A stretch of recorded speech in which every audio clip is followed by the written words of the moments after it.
Hello everyone. In previous video we seen epithelial tissue and connective tissue. I hope you all are well understood. Today we will start muscle tissue, right? Muscle tissue and neural tissue we have to see. So muscle tissue is associated with the movement of organ of the body. Each muscle is made up of many long cylindrical fibers arranged in parallel arrays, right?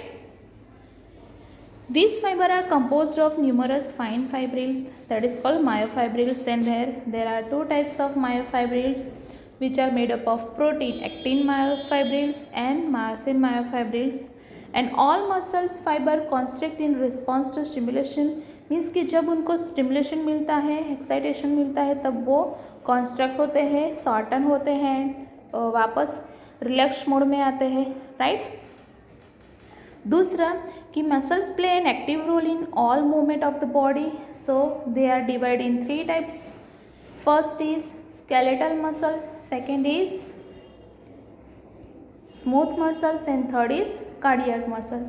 So you can see in this diagram, first is skeletal muscles, striated muscles, right? In striated muscle you can see ये जो portion है that is called A band, that is called A band, and जो lighter portion है that is called I band. So in muscles structure there are various band available like A band, I band, Z band, then H band, right? So let us see. First is skeletal muscles. Skeletal muscles specially located in our limbs, lower limbs and upper limbs, right? So skeletal muscles tissue is closely attached to skeletal bones. In a typical muscle such as biceps, striated skeletal muscle fibers are bundled together in a parallel fashion. Parallel fashion means what? कि for example ये जो आपको दिया है तो ये parallel fashion में है, राइट? सो पैरेलल फैशंस में होते हैं skeletal muscles. Straight of tongue connective tissue enclose several bundles of muscles fibre, right? And they are अपने हिसाब से वो फंक्शन करते हैं, राइट? वॉल्यूमेट्री मसल्स भी उनको बोला जाता है. क्या उसका दूसरा नाम क्या है? Voluntary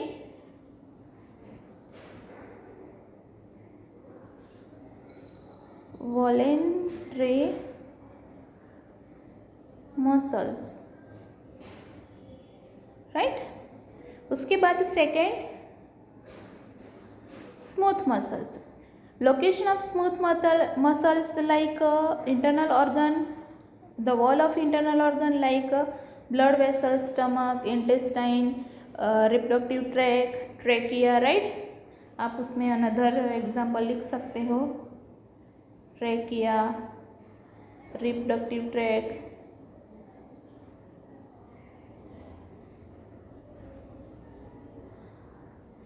okay.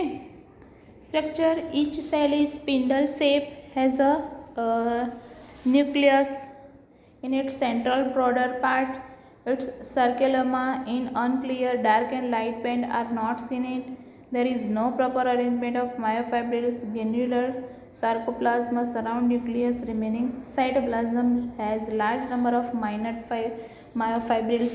They are bundled together in a connective tissue sheet, right? आपको अगर उसमें समझ नहीं आ रहा है तो इसमें देखो, ये है smooth muscles, right? Involuntary muscles जिसमें से एंड सेल्स के एंड ऐसे शार्प होते हैं, right? The construction and relaxation of simple muscle tissue is not quick. They are involuntary in action, कि एक्शन में वो इनवॉलेंट्री होते हैं. So they are called involuntary muscles and their construction and relaxation occur in very slow speed and remain till longer period, so they are don't get tyre fast. सो ये आपको difference याद रखना है, don't get tyre fast. Right. और तीसरा है cardiac muscle tissue, वो आपको पता है हमारे हार्ट में होते हैं, location present in only wall of heart structure. Cardiac muscle are branched, right, and cover with each other and appear as a cylinder, one or two nuclei arranged in its center. It possesses organization of dark light intercalated disc, intercellular space between cardiac cell that is covered by endometrium. Means what कि ये जो space है that is called endometrium, and endometrium fiber possess structure like collagenized network of fiber. So ये जो है वो skeletal muscles जैसा ही स्ट्रक्चर है, बट थोड़ा डिफरेंट है, राइट। ऐसे ब्रांच फॉर्म में होते हैं cardiac muscles. All cells of cardiac muscle possess straight AIZ disc, जो मैंने आपको स्टार्टिंग में बताया था। At the end of cardiac cell dominant ऑबिक्वेट strips are seen and they are called intercalated disc. Means कि ये जो है that is called intercalated disc, right, एक दूसरे के साथ वो जॉइंट हुए हैं, right. Due to reticulate arrangement of myofibrils they differ from skeletal muscles, they are involuntary tribes. Means के हम जैसा चाहे वैसा हार्ट फंक्शन नहीं करता है, वो अपने आप ही फंक्शन करता है। They possess rhythmic construction, so don't get tired and they full of body supply, right. So ये हो गया मसल्स टिश्यू, राइट। नेक्स्ट हम देखेंगे नर्वस टिश्यू। नर्वस टिश्यू जैसे सेल कंबाइन होकर टिश्यू बनता है, सो यहाँ कौन कौन से सेल होंगे? Nerve cell, nerve cell, that is the unit of nerve cell is the unit of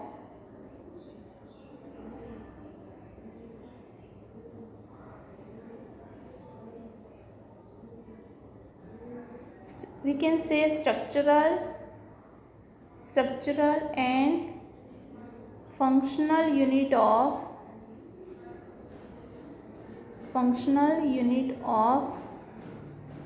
nervous system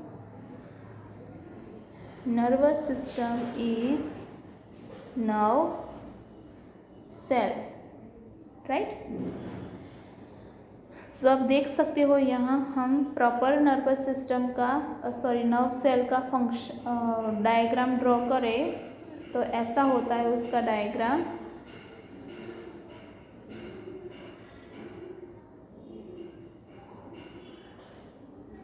right. This is fibrils cytoplasm,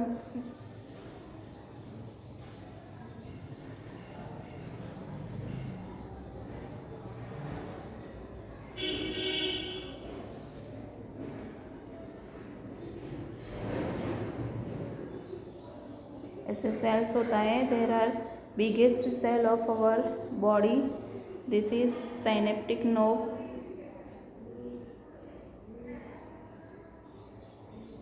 right, then this is dendrites,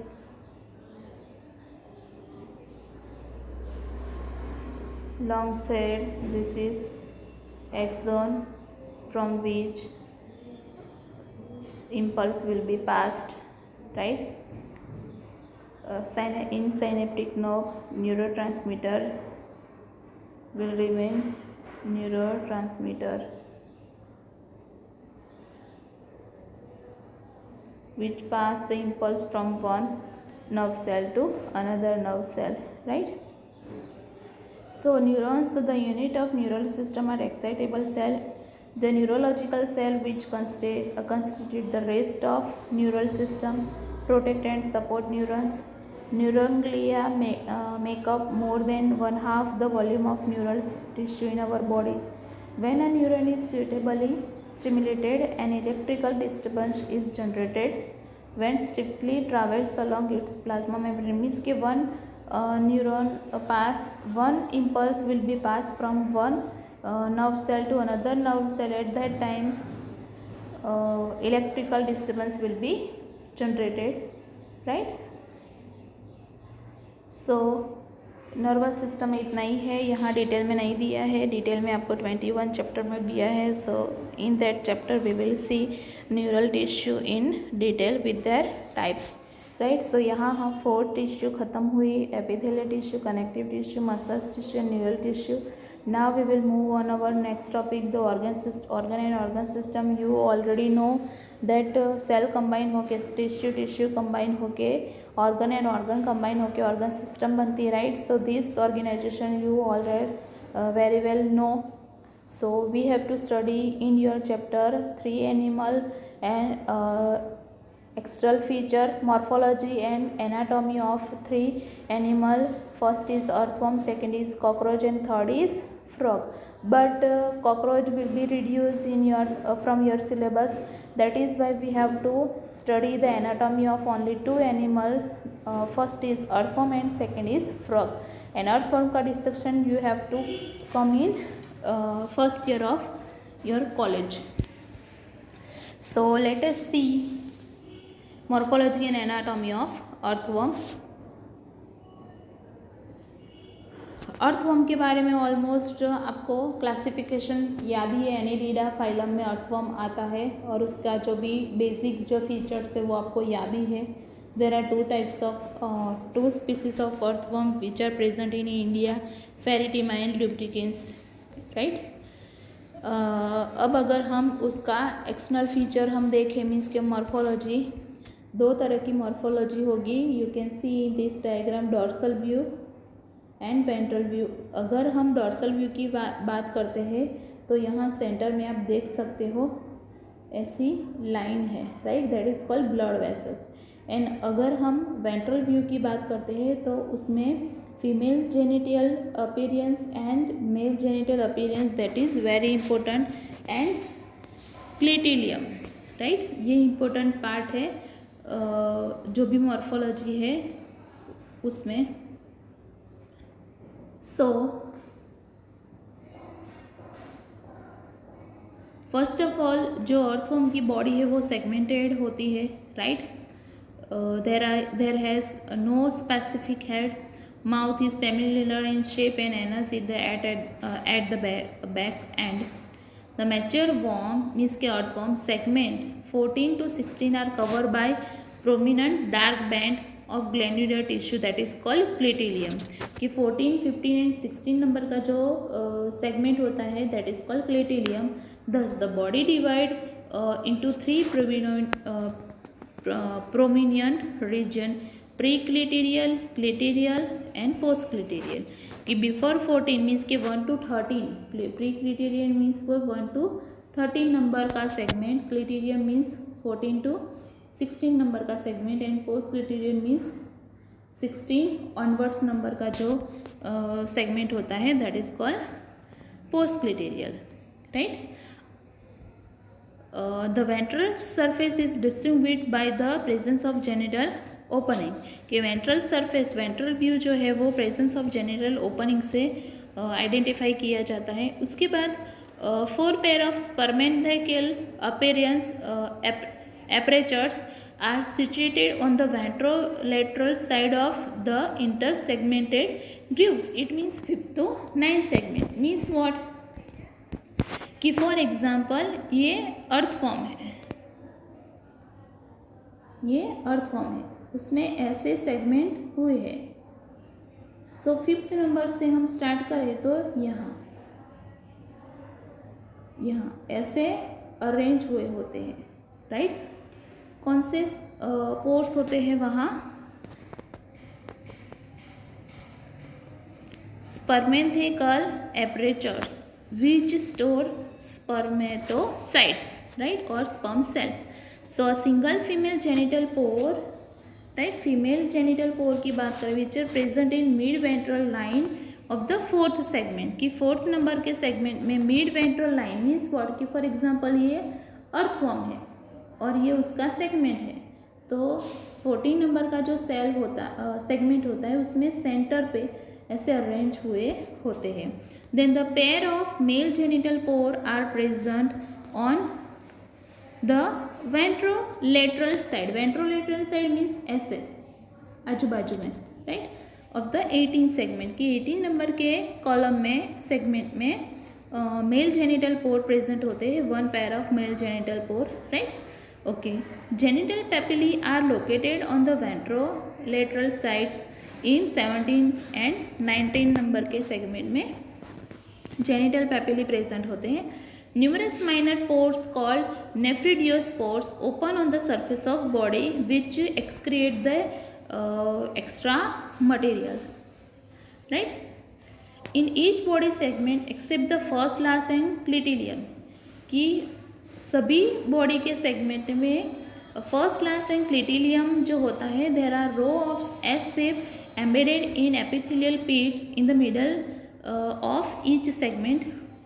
means कि S shape के क्या होते हैं, setae which are made up of chitin and they are used in locomotion और we can say movement. कि movement के लिए जो एस शेप की सेटी होती है which are present in except from first, last and clitellum segment कि first, last and क्लिटिलियम वाले सेगमेंट के अलावा सभी जगह एस शेप के सेटी प्रेजेंट होते हैं. And the setae can be extended और retracted. Setae are helpful in obtaining grips in the soil. Setae can't be seen with naked eye. They can be taken out or can be pulled back, play an important role in locomotion, right. So this is the morphology or we can say dorsal and ventral view of earthworm. Now we will move on our next topic. The topic name is anatomy of body of earthworm. In short, skin का short में आपको दिया है. But earthworm की हम बात करें तो there are 3 system. It is very important. Reproductive system और we can say digestive tract, anatomy of digestive tract of earthworm, then excretory system of earthworm and reproductive system of earthworm. This is very important और मैं यही चलाऊँगी आपको, right. सो अच्छे से prepare करना, अच्छे से लर्न करना.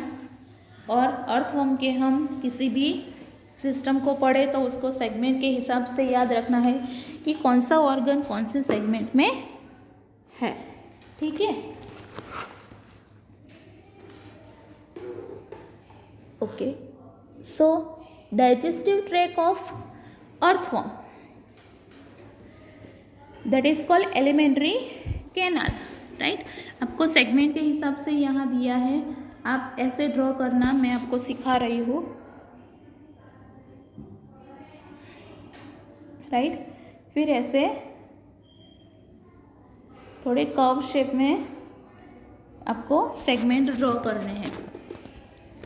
सो you can see in first segment there are mouth is present. Then उसके बाद pharynx open in oesophagus present in 5 to 7 जो सेगमेंट होते हैं वहाँ. देन उसके बाद gizzard present in 9 number of segment.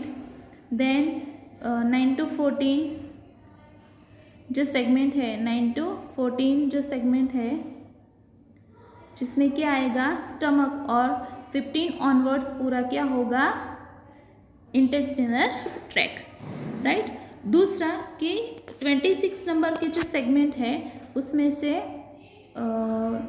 Triangle shape के क्या अराइज होते हैं, intestinal caecum which possess digestive enzyme for carbohydrate. कि कार्बोहाइड्रेट को डाइजेस्ट करने के लिए जो एंजाइम होते हैं वो प्रेजेंट होते हैं. और 26 नंबर के सेगमेंट के ऊपर का जो रीजन होता है that is called pre typhlosolar part of intestine, right. उसके बाद 26 onwards up to 95 that is called typhlosole or we can say typhlosolar part of intestine. और उसके बाद last that is post typhlosolar part of intestine. Means के 95 नंबर onwards up to 120 segment of earthworm, वो region को हम क्या बोलेंगे, post typhlosolar part of intestine, right. So very easy, हम यहाँ स्टेप बाय स्टेप देखते हैं।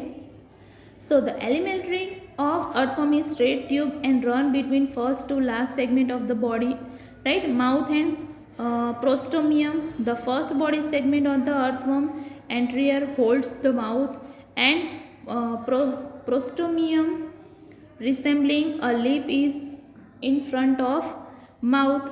It serves as a covering for the mouth and as a wedge to force open track in the soil into which earthworm may crawl.